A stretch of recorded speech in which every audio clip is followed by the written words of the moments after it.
The American South has undergone dramatic political change over the past 50 years. Once dominated by the Democratic Party, it is now one of the strongest Republican regions in the country.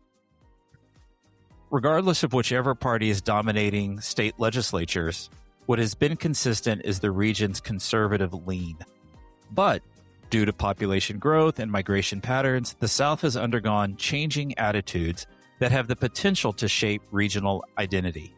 For instance, support for symbols like the Confederate flag has changed over time. To help us better understand these changes, I am pleased to welcome Dr. Scott Huffmon, professor of political science at Winthrop University and director of the Winthrop poll. Dr. Huffmon studies Southern politics, public opinion, political behavior, and regional identity, giving him a unique perspective on how the modern South has evolved. Hello, I am Marvin King, and this is Civic Lens. Scott, welcome to the show. Thank you for having me on. Happy to be with you. So what first drew you to studying Southern politics and public opinion? Well, the Southern politics is pretty straightforward. You can probably tell from my accent. I, grew up in the South, but what I noticed was, my friends, my close friends, especially African Americans, my closest friend, they weren't treated the same. And there was just a very clear difference that nobody acknowledged. And I was also one of the kids who was bused. And a good chunk of the kids that were bussed in were from this very rural area that had a very strong Klan presence. And so we had a 40% African American school where there were kids walking around handing out Klan cards, the Carolina Knights of the Ku Klux Klan. That sort of said, well, wait a minute, here's one of my best friends, and you're just saying you hate him because of his. And so it got me into this mindset of why is this true? Also, the same of people at my church, the super wealthy and the super poor who live in trailer parks, they would be there together for 1 hour Sunday morning, but then live wholly different lives as if the other didn't exist. So the whole region, was fascinating, and of course, it defined me. I grew up here, I was born here, and I was pulled to it.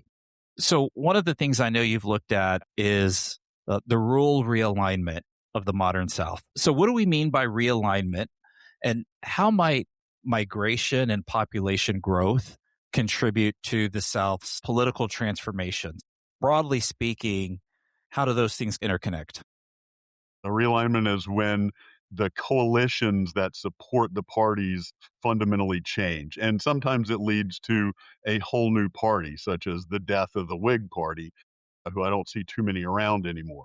But there was a truncated realignment in the South. And there was a misalignment of ideology. All of the white conservatives were part of a party that nationally was going more and more pro civil rights, more and more liberal.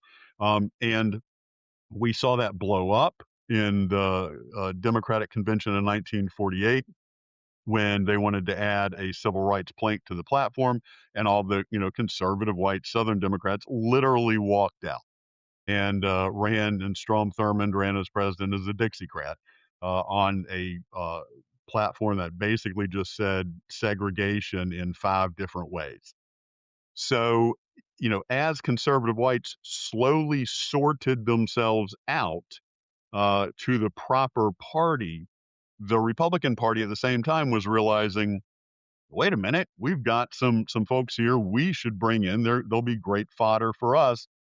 As they said, you hunt where the ducks are. And the conservatives were in the South. And so they began this long Southern strategy of bringing conservative whites into the Republican Party. And as long as the whites are able to dominate politics, Republicans are going to be able to dominate politics in the modern era.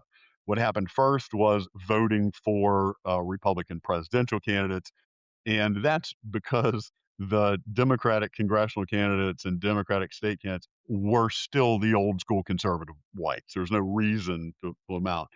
But we have grown overwhelmingly Republican, and that has sort of been a realignment. That realignment's being threatened with migration and population change. It used to be the rim South and the deep South, and the rim or the peripheral South, what did not have the black belts running through it. It had fewer African American population. Well, now people are describing it as the stagnant South and the growth South. And the growth South, especially, is changing and becoming more purple because of people coming into the state. They're coming into the cities. They're more liberal. They're more multiracial. But at the same time, that leaves the rural areas more and more red because they're hollowing out.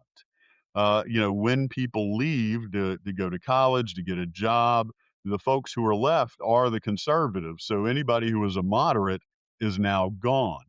So the people who are conservative are even more conservative, but there's fewer of them, and the growth is happening in the cities, turning it purple, like in North Carolina and Georgia are two great examples. South Carolina is a terrible example because of the nature of our growth. It's a lot of retirees taking their union pensions from New York and coming down to South Carolina and buying up property at our coast and voting Republican. So, the theory says this in-migration to urban areas and multicultural in-migration makes you more democratic. And that's true in every growth state except South Carolina.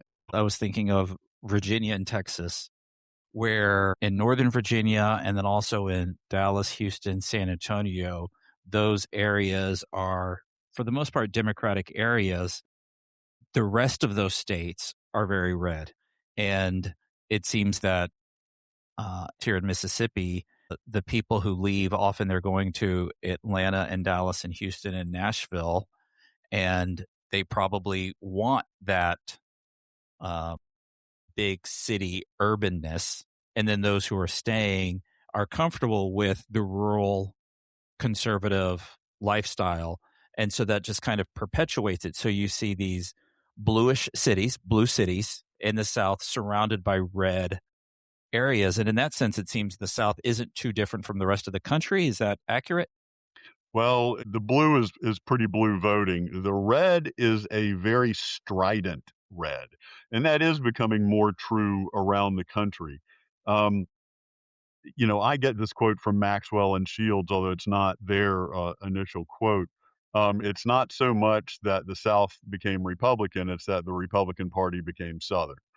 And, to the degree that polarization has been happening around the country, we see that in the South where the areas are getting redder and those blue well, they're not dots, and those blue areas are blue because not white college educated liberals are coming in, and they are for jobs in like Raleigh Durham area and Austin and elsewhere, but people of different colors, people of different races are coming in, and that adds to the polarization. And you look at Mississippi, about 3 million. Your total in migration was 65,400, as opposed to North Carolina, where the in migration was about 300,000. So even if you do the math for percentages, there is a vast difference. And you talked about going into Georgia. Look at the Atlanta area. Well, that population now represents 40% of the population of Georgia. And Northern Virginia is one of those things. You look at Virginia and it's all red, except for this little area that's blue. Well, you know what? Everybody lives there. That's the pot. So yeah, it really is causing that. It seems that Virginia and Georgia are becoming, in that sense, politically kind of like Illinois, where you have Chicago that can dominate the state, even though everything south of Chicago is pretty red. And that we saw that in the Virginia elections in 2025. When I think about some of the work you've done, is that the South isn't politically uniform. And I know that's something I have to remember when I'm teaching the class is we tend to just refer to the South. But that's not really true. It probably really hasn't been true in a long time. So, from a political or election perspective, what type of Souths do you see out there? Well, we do worse than that. We talk about, well, South Carolina is, dominant Republican, and we leave it at that. And that's true. The Democrats haven't won a statewide office in forever, but this hardcore Republican state like South Carolina, Biden got 45% of the vote. Now that's an overwhelming win for Trump, 10 points, but 45%. So we say South Carolina is all Republican. No, it's not. And we do that in every southern state. We tend to paint it with a broad brush. And we see as different of conservatism, as different liberalism in the South as we see everywhere else. But well, we are so gerrymandered at the state legislative level that it doesn't appear in our politics. So, in South Carolina, again, where I'm living, our seats are so gerrymandered that approximately 50% of both House and Senate seats in the last time they were both up were uncontested. And, so your only danger is a primary from the right. Republicans have a supermajority. Therefore, you have to adopt the most conservative politics. And it's gotten to the point where the person running actually believes those. So everybody who votes for him believes it. Everybody they talk to believes it. They seem to believe it. A great example just this legislative cycle, the Confederate monuments. We have a long history with that, but most recently there was an additional bill passed that added to what's called our Heritage Act that said nothing can change or be done to any historical mark. It was all about Confederate monuments, any historical marker. So no plaques, no QR codes, no anything. You leave them just as they are. And we being the conservative Republicans, we overwhelmingly supported it. The Republicans overwhelmingly supported it. The Republican governor signed it. And everybody they knew believed that thing, that people just want to leave the Confederate monuments alone. Only 31% of South Carolinians feel that way. Now, the people they hear are all saying, heck yeah, leave them alone. But the people and politicians rarely listen to the general public. They only care about likely voters. The people believe something fundamentally different. And so that's I think, a good example of the different Souths that you don't see, and you don't see it because of our politics and political institutions like state legislatures that are gerrymandered to heck. The gerrymandering and the redistricting really warps the reelection constituency such that the elected officials are hearing from a very select subset that they've kind of helped create through the gerrymandering process. So I'll follow up on your research on the Confederate flag and the Confederate monuments. Is there anything in particular that you would see as a main takeaway from your research on the Confederacy and how it's memorialized in the state that might kind of surprise you? Like that number that only 31% would have supported that, I would have thought it was higher. So that is surprising to me. And again, that's because the loudest people aren't the most representative people. The Confederate flag, and the monuments, but the flag especially, we regularly ask the question, and I'll quote, some people say the Confederate battle flag reminds them of white supremacy and racial conflict. Other people say the Confederate battle flag is a symbol of Southern heritage and pride. Do you think the flag is more a symbol of racial conflict or Southern pride? And those two things are rotated, I think. Well, we obviously think there's going to be a huge gap between, blacks and whites. And of course there is. But what 2026 has shown, actually it's been a little longer, there is a bigger gap between Republicans and Democrats than there is between whites and blacks. So, African Americans and Democrats, the Democrats are more against it than your average African American. Whites and Republicans, your Republicans are way more saying it's all heritage than the average white. So there, yes, there's a racial gap, but the partisan gap has overwhelmingly taken it over.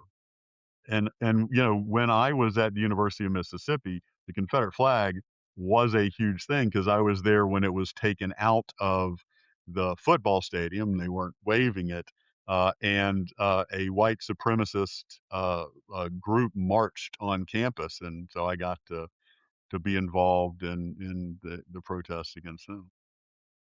What do you think explains that partisan gap? This is something that I kind of wrestle with, in explaining some of our polarization. Like, is it racial polarization, and then that drives party polarization? This is an issue that quote unquote triggers the libs. It upsets minorities. It upsets. I mean, most of these people really don't think about the Confederate flag in their day to day life, yet they go fly it at a rally, and it doesn't occur to them, hey, I'm flying the same thing that white supremacist group marching in Washington on July 4th, the same flag they're flying. But I'm doing it for a different reason, and it is because of polarization, like you mentioned. Polarization has gotten, in the modern era, we're going to exclude the Civil War, polarization's gotten out of hand. I mean, even within the collegial Senate, if you look at their DW nominate scores, even they're way the heck apart. Well, in America, and in the South, we are so far apart because we think the other side is immoral and unethical. I ask a series of questions. How well does blank describe the Democrats? How well does it describe the Republicans? And there is often an 70 to 80 point gap between how the Republicans say, my party is moral and ethical versus the Democrats are moral and ethical, and respects democratic institutions. And then the flip side is will do anything to win. So you put all those together and you see a situation where people believe the other side is fundamentally immoral. They will not govern honestly. And if they get power, they will not respect our democratic institutions. So, you know what? We need to do anything and everything to make sure they never get power. And it becomes a justification. So it is self feeding. And of course, the fact that we only get our information from sources that, believe the exact same things we do also, causes that belief that the other side is evil to get more. And Would you say that in your time as director of the Winthrop poll that that's maybe been the most remarkable finding is the degree to which respondents feel about the other party? Are there any other changes you've seen over the last 10 or 20 years that you would say have really struck you and how attitudes in the South have changed?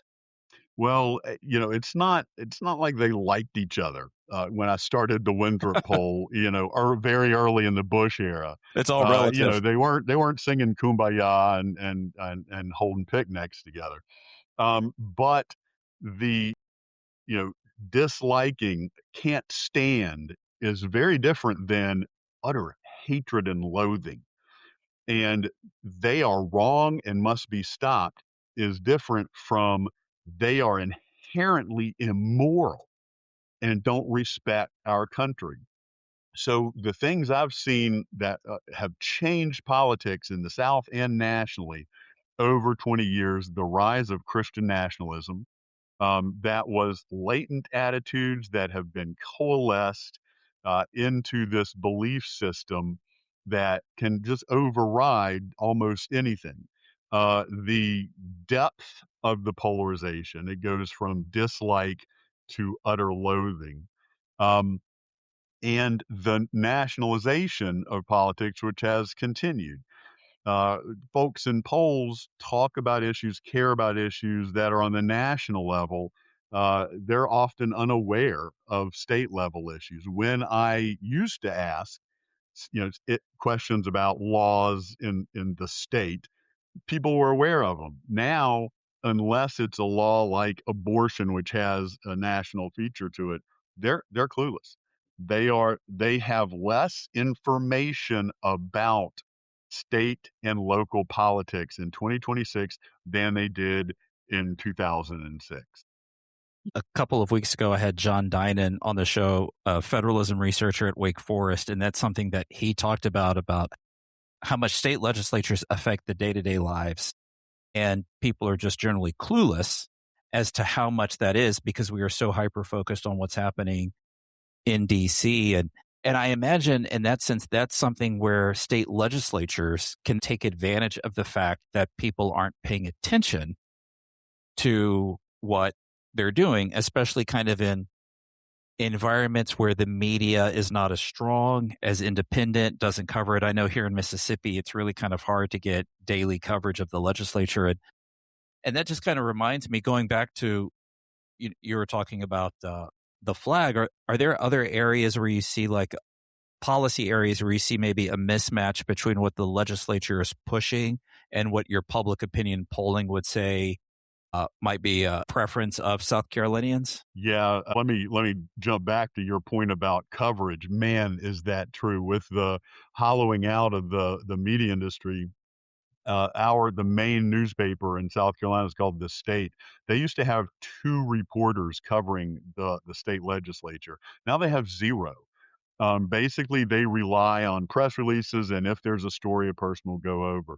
Well, one example is DEI, diversity, equity, and inclusion. That has become a boogeyman watchword. And if you relate it to anything, the conservatives will absolutely hate it. And so it's put into a lot of bills. Well, when you describe that, what it means in laws that say, hey, you can't tell a woman she can't have this job, or we talk about the nature of discrimination, they're okay with it. They're like, hey, I believe in that. But if you label it DEI, forget it. And the same thing with abortion. It's people are saying, no abortion at all. But when you ask the questions, when you say if a woman's life is in danger, when you say rape or incest, they say, well, yeah.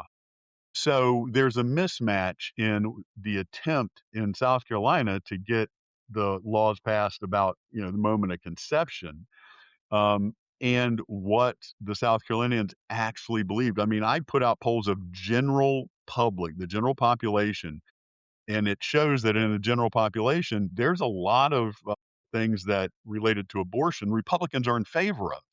Allowing it again with the health of the mother, not just the life, but the health of the mother. But the legislators will say, "Oh, that's a lie.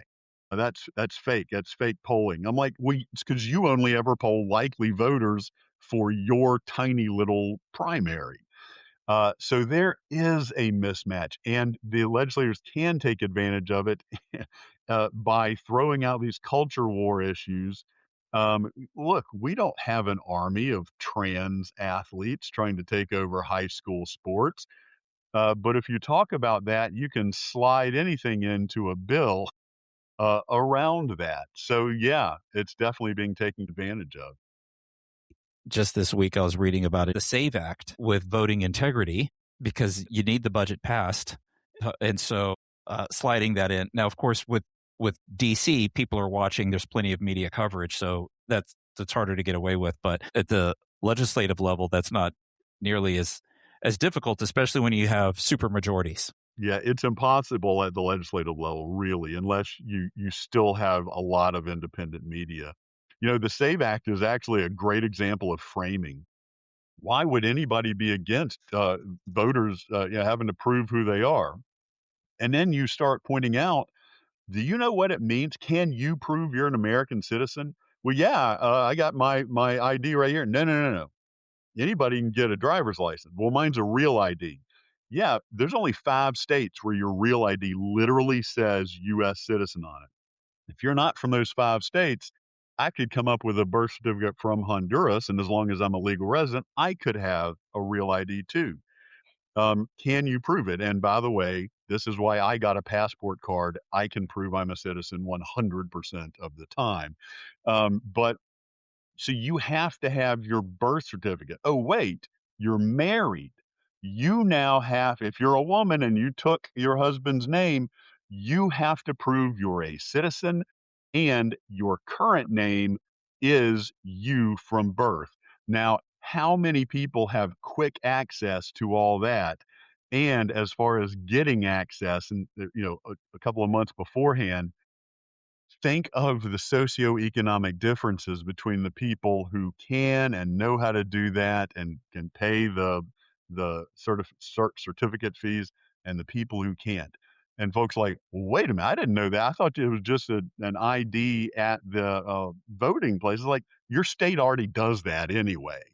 Um, Well, I'll tell you a personal example. I went to, so I live here in Oxford. I went to Memphis because this was the closest facility. So it was about an hour away to TSA because I wanted to do the TSA pre check. And they said, bring your passport or bring your birth certificate. So I brought my birth certificate. They did not accept it.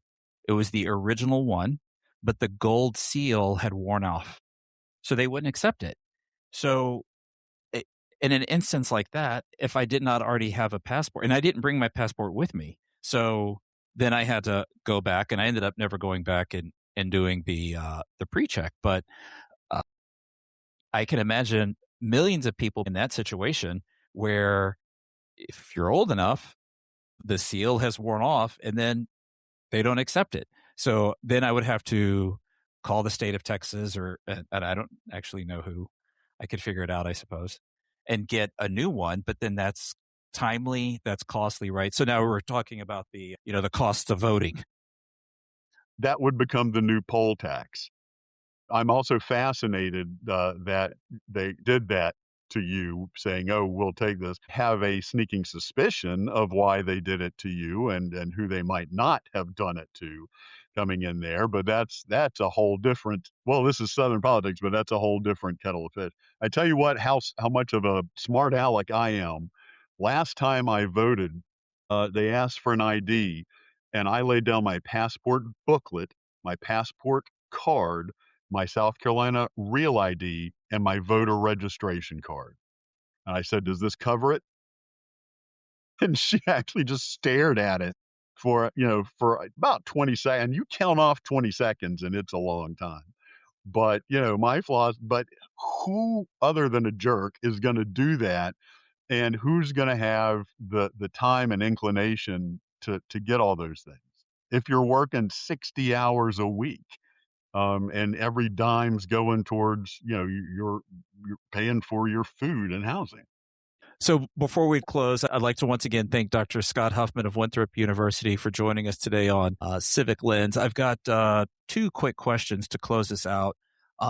When you're looking at the future of Southern politics, are there any trends in public opinion that you think people should pay close attention to that might portend changes in Southern politics coming up? Public opinion is going to lead change. And so we're going to see the public in South Carolina become much more in line with the rest of middle America on everything, but nothing's going to change in our government because it will lag due to that gerrymandering. So watch public opinion in the South and you'll see, wait a minute, this isn't what I thought.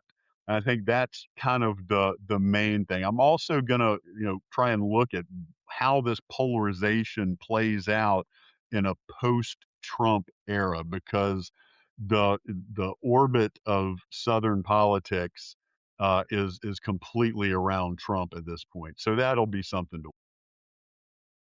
If someone wanted to more deeply understand Southern politics and public opinion, where would you recommend they start? I'm certainly going to send people to your Substack, and I'll include a link to that in the show notes.